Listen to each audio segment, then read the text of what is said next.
Hello বন্ধুরা, আজ আমি দেখাবো কি করে ভিডিও এডিটিং করতে পারবেন। তার জন্য আপনাদের ইনশট অ্যাপ্লিকেশনটা ডাউনলোড দিয়ে রাখতে হবে। আমি যেরকম মিনি ব্লগ বানাই, মিনি ব্লগ বানানো কি অনেকটাই কঠিন?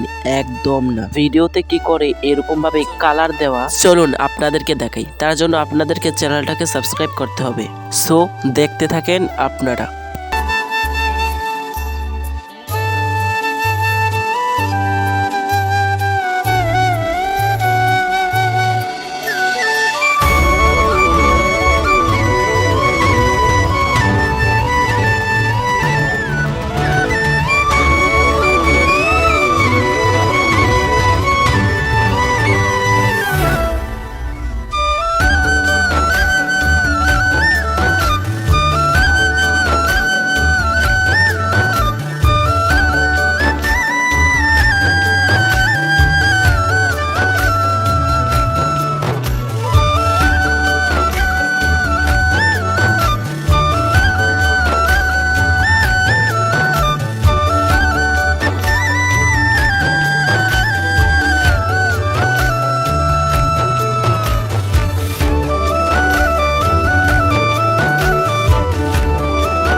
সো ভিডিওটাকে এখন আমি ডাউনলোড দিয়ে দিলাম। আর তোমাদের যদি ভালো লাগে অবশ্যই লাইক, কমেন্ট, শেয়ার, সাবস্ক্রাইব করতে ভুলবে না। বাই।